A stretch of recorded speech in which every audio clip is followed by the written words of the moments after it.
প্রকাশ্য কথা যে কোনো একটা মতবাদকে খণ্ডন করতে চাইলে দলিল রাখবে, কি রাখবে? দলিল ছাড়া কোনো মতবাদ খণ্ডন হয় না। খালি মুখের কথা দিয়ে দাবি দিয়ে আরেক মতবাদকে খণ্ডন করা যায় না। যে কোনো মতবাদ, চাই সেটা ভ্রান্ত মতবাদ হোক, গুমরাহ মতবাদ হোক, করতে হলে কি দরকার? ইমাম বুখারী রাহমাতুল্লাহ আলাইহি যেহেতু ওযন অস্বীকারী ভ্রান্ত দলের মতবাদকে খণ্ডন করতেছেন, কাজে ইমাম বুখারীকে দলিল পেশ করতে হবে, প্রমাণ পেশ করতে হবে। ইমাম বুখারী রাহমাতুল্লাহ আলাইহি এখানে প্রমাণ পেশ করেছেন। কি প্রমাণ পেশ করেছেন? দুটো প্রমাণ পেশ করেছেন। দুটো দলিল দিয়েছেন। এক নম্বর দলিল হলো তিনি আল্লাহর কোরআনের আয়াত দিয়েছেন। এক নম্বর দলিল হলো কোরআন থেকে দিয়েছেন। দুই নম্বর দলিল নবীর হাদিস থেকে দিয়েছেন। এক নম্বর দলিল কি দিয়েছেন? কোরআন থেকে। দুই নম্বর দলিল নবীর হাদিস থেকে। কোরআন হাদিস বাদে তৃতীয় কোন দলিলের পিছনে বুখারী পড়েন নাই। ভিন্ন নতুন কোন দলিলের তিনি দ্বারস্থ হন নাই।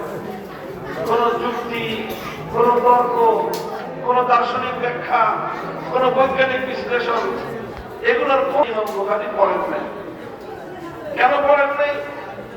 কারণ এটাই ইসলামের যে কোনো আকীদা, যে কোনো আমল, যে কোনো কথা, যে কোনো নীতি, যে কোনো পলিসি, যে কোনো বক্তব্য, যে কোনো কিছু ইসলামের প্রমাণ হবে কোরআন এবং হাদিসের উপর নির্ভর করে, অন্য কোনো কিছুর উপর নির্ভর করে নয়।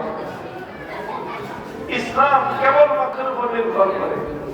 ইসলাম কেবলমাত্র কোরআন হাদিসের উপর নির্ভরশীল। কোন বৈজ্ঞানিক বিশ্লেষণ, কোন যুক্তি তর্কের উপর ইসলাম নির্ভর করে না। হ্যাঁ, এই কথার অর্থ এটা নয় যে ইসলামে কোনো যুক্তি নেই। ইসলামের প্রত্যেকটা কথার মধ্যেই যুক্তি আছে, তবে ইসলাম যুক্তির উপর নির্ভরশীল নয়, বরং ইসলাম নির্ভরশীল কিসের উপর? কোরআন হাদিসের উপর।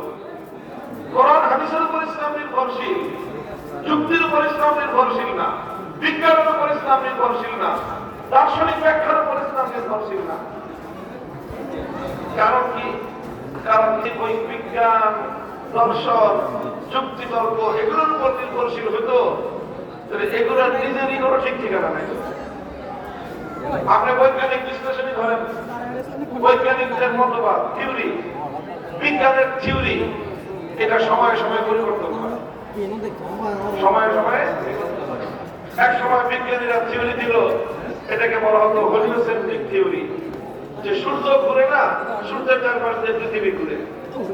আবার সময়ের পরিবর্তনে বৈজ্ঞানিকদের থিওরি বদলে গেল, তারা নতুন থিওরি দিল জিওসেন্ট্রিক থিওরি, যে না, সূর্য ঘুরে, পৃথিবী ঘুরে না, পৃথিবীর চারপাশ দিয়ে সূর্য ঘুরে।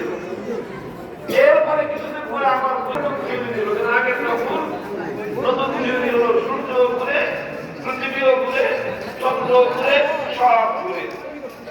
এখন বিজ্ঞানীদের একটা বিষয়ে চিন্তা মতবাদ।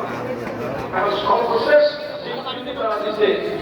এটাও যে কতদিন ঠিক থাকবে তার কোনো নিশ্চয়তা নাই। সামনে আবার নতুন